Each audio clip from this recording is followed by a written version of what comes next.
Affaire Bertrand Cantat, une plainte posthume de Christina Reidy?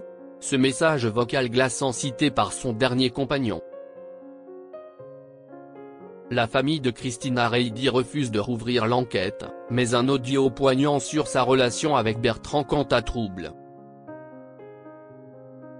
Le 10 janvier 2010, Christina Reidy est retrouvée sans vie à son domicile bordelais. Ce jour-là, sa fille Alice est absente, en visite chez une amie, tandis que son fils Milo est parti disputer un match de football. Pendant ce temps, Bertrand Cantat, son ancien compagnon, dort profondément, sous l'effet de somnifères. Avant de mettre fin à ses jours, Christina rédige quelques mots dans un carnet destiné aux échanges familiaux, une forme de lettre d'adieu, brève mais poignante. Des années plus tard, un élément troublant ressurgit, un enregistrement audio, jusqu'ici inconnu du public, refait surface. Terrifiant, ce document semble témoigner d'un climat psychologique étouffant dans les derniers instants de la vie de Christina.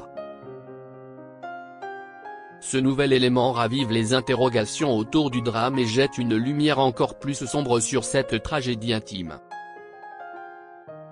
Le message cinglant de Christina Reidy avant sa mort. De nouvelles révélations pourraient bien bouleverser ce que l'on pensait établi.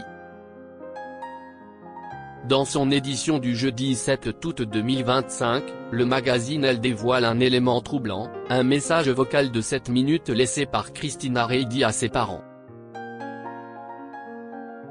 Un enregistrement dans lequel l'ex-compagne de Bertrand Cantat décrit un quotidien oppressant aux côtés du père de ses enfants. On y entend notamment ces mots glaçants: « J'espère qu'on ne va pouvoir s'en sortir et que vous pourrez encore entendre ma voix, et sinon, alors, vous aurez au moins une preuve que… » Mais des preuves il y en a. Un témoignage bouleversant, qui prend tout son sens au regard du drame qui suivra. François Sobadou, dernier compagnon de Christina Reidy, parle dans Elle d'une véritable plainte posthume. Ce document suffira-t-il à relancer l'affaire ou à faire bouger les lignes judiciaires? L'avenir le dira. La famille s'oppose à la réouverture d'une enquête. Depuis le décès de Christina Reidy en 2010, pas moins de 4 enquêtes ont été ouvertes, avant d'être systématiquement classées sans suite jusqu'en 2018. Pourtant, l'affaire continue de refaire surface régulièrement, au grand désarroi des proches de la victime.